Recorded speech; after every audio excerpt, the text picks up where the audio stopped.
Good morning, students.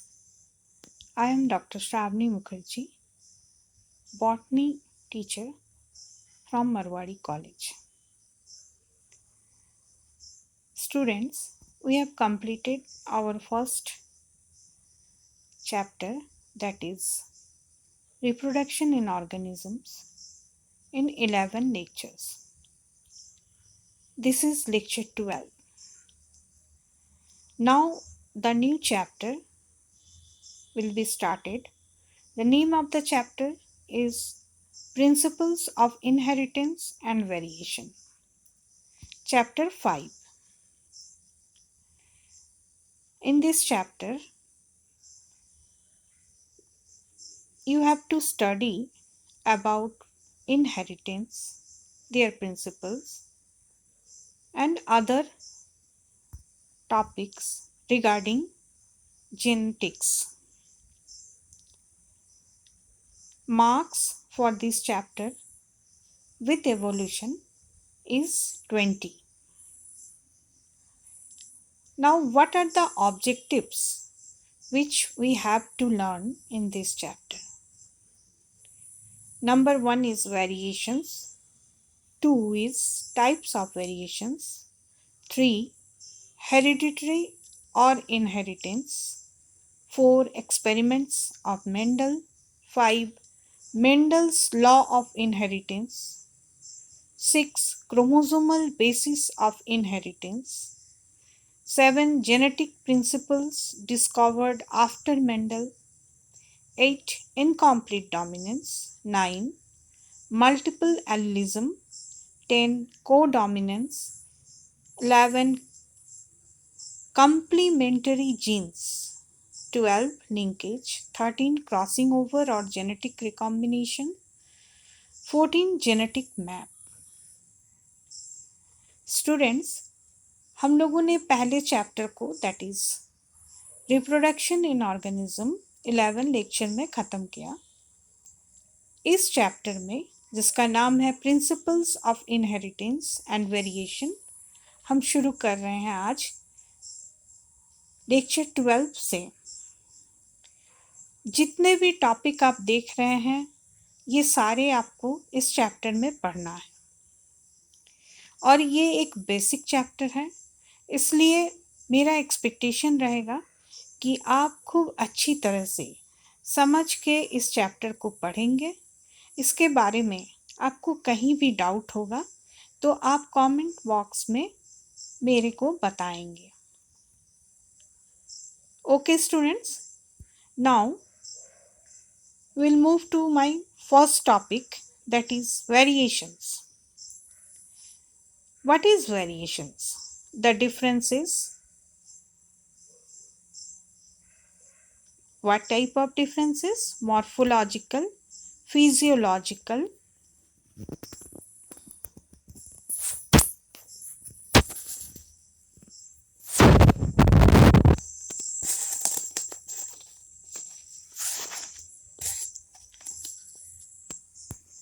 cytological and behavioral, shown by the individual of same species and also by the offspring of the same parents are referred to as variations.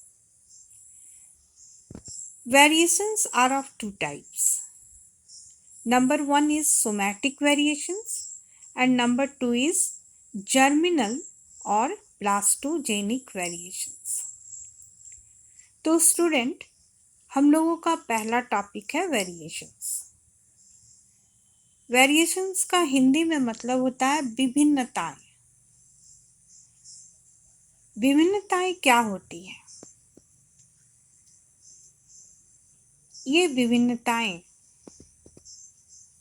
कहाँ पाया जाता है और किस तरह के होते हैं? ये विभिन्नताएं मॉर्फोलॉजिकल हो सकता है, फिजियोलॉजिकल हो सकता है, साइटोलॉजिकल हो सकता है और बिहेवियरल मतलब स्वभाव से. किसके द्वारा दिखाया जाएगा?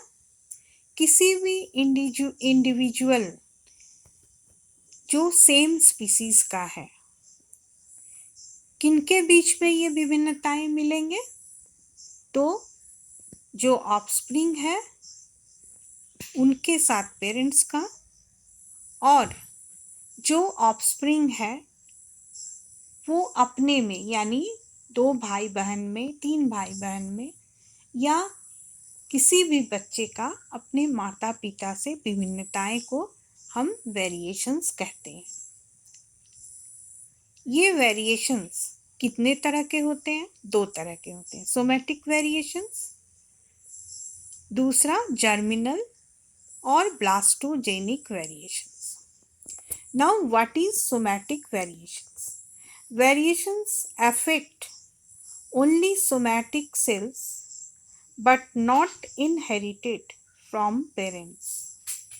They are acquired by an individual during its own lifetime and are lost with its death. They are neither inherited from the parents nor transmitted to the next generation. Hence, they are called acquired variations. तो student, somatic variations क्या है? ऐसा variations जो सिर्फ उसके somatic cells को, यानी body के सेल्स को प्रभावित करते हैं, और ये इस वेरिएशन को वो अपने पेरेंट्स से नहीं पाता है। वो एनवायरनमेंट के साथ रहते रहते अपने में इस वेरिएशंस को बनाता है, और ये वेरिएशन कब ख़त्म हो जाते हैं? जब उस इंडिविजुअल की डेथ हो जाती है। इसलिए हम कह सकते हैं कि ये वेरिएशन उसने अपने पेरेंट्स से उसको नहीं मिलता है बच्चे को, और ये दूसरे जनरेशन में भी ट्रांसफ़र नहीं होता है। इसीलिए इस तरह के वेरिएशंस को हम क्या बोलते हैं? Acquired variations. Now the second number of variations is germinal or blastogenic variations. This type of variations affect the germ cells of an organisms and they are inheritable. These variations are received by individual from the parents and are transmitted to the next generations. So the variations due to blastogenic or due to germinal cell is always different from the somatic variations, because these variations is always come from the parents and they will transmit it to the next generation. तो student, germinal और ब्लास्टोजेनिक variations में हम क्या देखते हैं कि इस तरह के वेरिएशन कहाँ पाए जाते हैं? तो जर्म सेल्स में पाए जाते हैं, और ये हमेशा पेरेंट्स से ऑफस्प्रिंग में आता है, और फिर जब ऑफस्प्रिंग मैच्योर्ड होके रिप्रोड्यूस करता है तो दूसरे जनरेशन में भी ये वेरिएशन ट्रांसफ़र होता है। इसलिए सोमैटिक वेरिएशंस और जर्मिनल वेरिएशंस बिल्कुल एक दूसरे से अलग हैं। सोमैटिक वेरिएशंस में ऑफस्प्रिंग से नहीं आता है, और पेरेंट्स से नहीं आता है, और ऑफस्प्रिंग में ट्रांसफ़र नहीं होता है। जबकि जर्मिनल वेरिएशन में हमेशा ये वेरिएशन पेरेंट्स से ऑफस्प्रिंग में आते हैं, और फिर नेक्स्ट जनरेशन में ये वेरिएशन ट्रांसफ़र होते हैं। Now causes of germinal variations due to random distribution of homologous chromosomes and genes in sexual reproduction. That is first cause. Number 2 is due to crossing over. Number 3, due to chemical nature of genes. Number 4, due to random fusion of gametes. Number 5, due to polyploidy. Number 6, due to radiations. Number 7, due to mutation. So there are 6 types of different circumstances due to which germinal variations takes place. तो students, यहाँ पर 7 points दिए गए हैं जिसको आपको learn करना है, जिसके चलते जर्मिनल वेरिएशन होता है। कौन कौन से हैं? नंबर 1 में कहा जा रहा है कि रैंडम डिस्ट्रीब्यूशन होता है होमोलोगस क्रोमोसोम्स का। कब होता है ये? सेक्सुअल रिप्रोडक्शन में, इसलिए वेरिएशन हो जाता है। नंबर 2 में ड्यू टू क्रॉसिंग ओवर में भी क्रोमोसोम का एक्सचेंज होता है जिसके चलते वेरिएशन होता है। नंबर 3 में केमिकल नेचर होता है जीन्स का जिसके चलते वेरिएशन होता है। नंबर 4 में रैंडम फ्यूजन ऑफ गैमेट्स हो जाता है जिसके चलते वेरिएशन। नंबर 5 पॉलीप्लॉइडी होता है। नंबर 6 रेडिएशन से होता है एंड नंबर 7 में म्यूटेशन से। Now students, the next topic is our heredity or inheritance. The meaning of heredity. What is the meaning of heredity? That is transmission of genetic character from one generation to next generation and tendency of similarity between parents or offsprings is called heredity. तो student, heredity या inheritance हम किसको कहेंगे? कुछ genetic characters जब एक पीढ़ी से दूसरे पीढ़ी में ट्रांसफर होते हैं जिसके चलते पेरेंट्स और ऑफस्प्रिंग में सिमिलरिटी आता है, उसको हम हेरिडिटी कहते हैं। Now a term has arisen, that is atavism. What is atavism? Many individuals show ancestral characters not found in immediate parents. Immediate parents means mother and father. This is called atavism.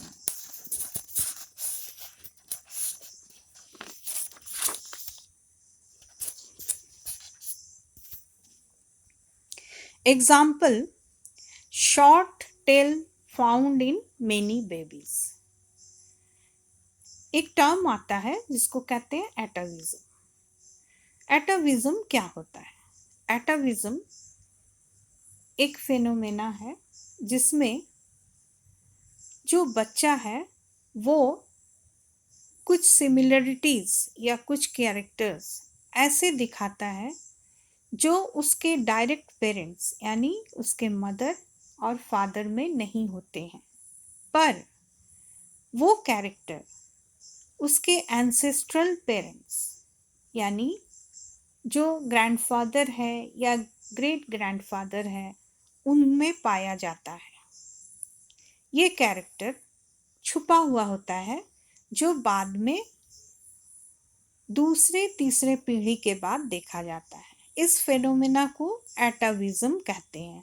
So babies contain the characters of their grandfather, great grandfather is called atavism. Now student, we'll learn about great biologist or known as father of genetics, Gregor John Mendel. 1822-1884 was Austrian, born in a peasant family of Moravia. Mendel conducted breeding experiments from 1856 to 1865, that is 10 years, on garden peas in the garden of monastery. He was not the first to experiment in the field of inheritance, but was luckily the first to formulate clear cut principles or laws of heredity. He published his findings in 1866 in the annual proceedings of the Natural History Society of Brunn. His laws form the basis of the science of genetics even today, and he is remembered as the father of genetics. Unfortunately, the great significance of Mendel's discovery was not appreciated by contemporary biologists because, due to his work was ahead of time,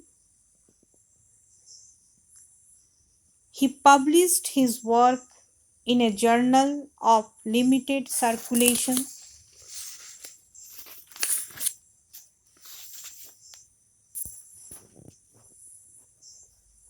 Mind of scientists was preoccupied with the Darwin's theory of evolution or his mathematical approach in working out biological problems was strange for scientists of his time. Mendel died in 1884 of a kidney disorder without knowing that he had laid the foundation of modern genetics.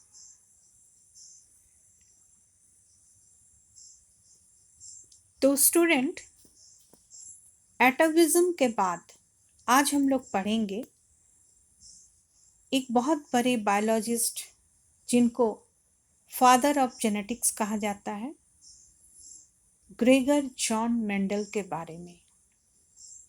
Mendel Austria में पैदा हुए थे, एक किसान family में। बाद में वो मॉन्क बन गए थे, यानी साधु बन गए थे, पादरी जिसको कहते हैं। और उन्होंने गार्डन पी पर स्टडी किया, जो उनके चर्च में ही हुआ करता था, चर्च के बगान में। वो पहले आदमी नहीं थे जो इस तरह के एक्सपेरिमेंट को कर रहे थे, लेकिन वो ऐसे पहला आदमी थे जो एक्सपेरिमेंट के सारे रिजल्ट को डेटा में रखे थे, और इसीलिए उनको इस एक्सपेरिमेंट को बताने के लिए कुछ फैक्ट्स मिल गए थे। ये सारा फैक्ट्स उन्होंने एक पब्लिकेशन को दिया था। उस पब्लिकेशन का नाम था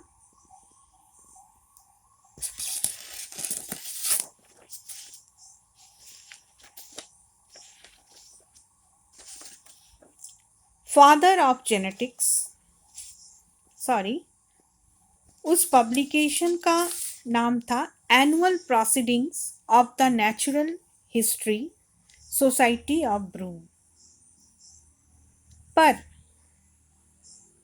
वो बहुत ही अनफॉर्चुनेट थे, क्योंकि उस समय उस पब्लिकेशन को ज़्यादा ध्यान नहीं दिया गया। दूसरी बात थी कि वो अपने टाइम से आगे चल रहे थे, इसलिए भी साइंटिस्ट ने उनके पब्लिकेशन के तरफ ध्यान नहीं दिया और ये पब्लिकेशन बहुत कम जगह में सर्कुलेट होता था। इस वजह से भी लोगों को उस पब्लिकेशन के तरफ ध्यान नहीं गया। बाद में जब मेंडल की डेथ हो गई, जो कि किडनी डिजीज से हुई थी, और वो ये भी नहीं जानते थे कि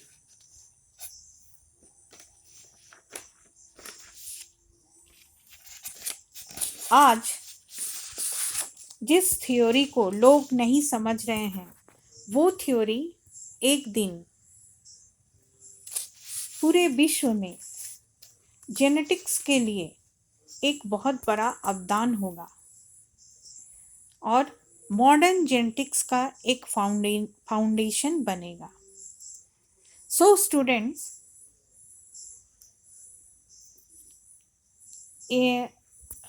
in next class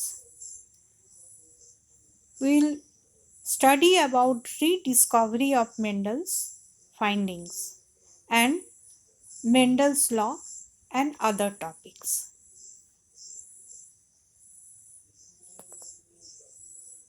इस जेनेटिक्स वाले टॉपिक में आपको जो भी समझ में नहीं आएगा वो आप कमेंट करके बताएंगे, तो मैं उसको क्लियर कर दूंगी।